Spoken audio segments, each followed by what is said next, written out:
രണ്ട് ഫംഗ്ഷനാണ് ഇവിടെ നടക്കാൻ പോകുന്നത്. ഒന്ന് എമ്പുരാൻ എന്ന ചിത്രത്തിൻ്റെ ട്രെയിലർ റിലീസ്. ലൈക്ക പ്രൊഡക്ഷൻസുമായിട്ട് ചേർന്നിട്ടാണ് ഞങ്ങൾ ആ സിനിമ ചെയ്തത്. ലൂസിഫർ എന്ന ചിത്രത്തിൻ്റെ വിജയത്തിന് ശേഷം L2 അതിൻ്റെ ഒരു സീക്വലായിട്ട് വേണമെങ്കിൽ വിചാരിക്കാം.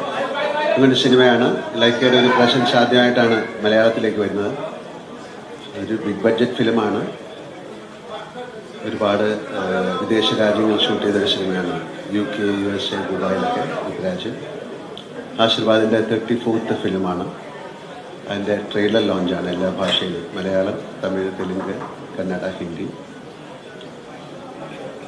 അത് കഴിഞ്ഞാൽ ആശീർവാദ് തുടങ്ങിയിട്ട് 25 വർഷമാകുന്നു. അതൊരു വലിയ നേട്ടമാണ് ഞങ്ങളെ സംബന്ധിച്ചിടത്തോളം.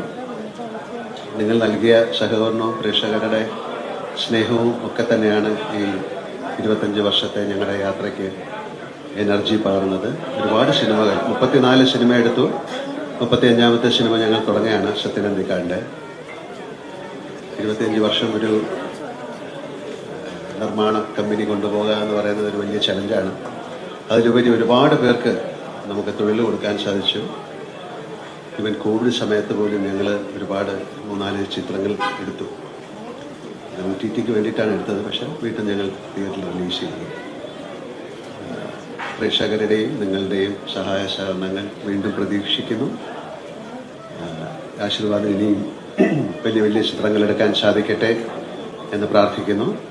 ലൈക്കയ്ക്ക് കേരളത്തിലേക്ക് അല്ലെങ്കിൽ മലയാള സിനിമയിലേക്കുള്ള ഒരു തുടക്കം എന്നുള്ള രീതിയിൽ ഈ സിനിമ അവർക്കും വളരെ ഗുണകരമായി മാറട്ടെ എന്ന് ഞാൻ വിശ്വസിക്കുന്നു. എല്ലാവർക്കും നല്ലൊരു സായാഹ്നം നേരുന്നു. Thank you very much.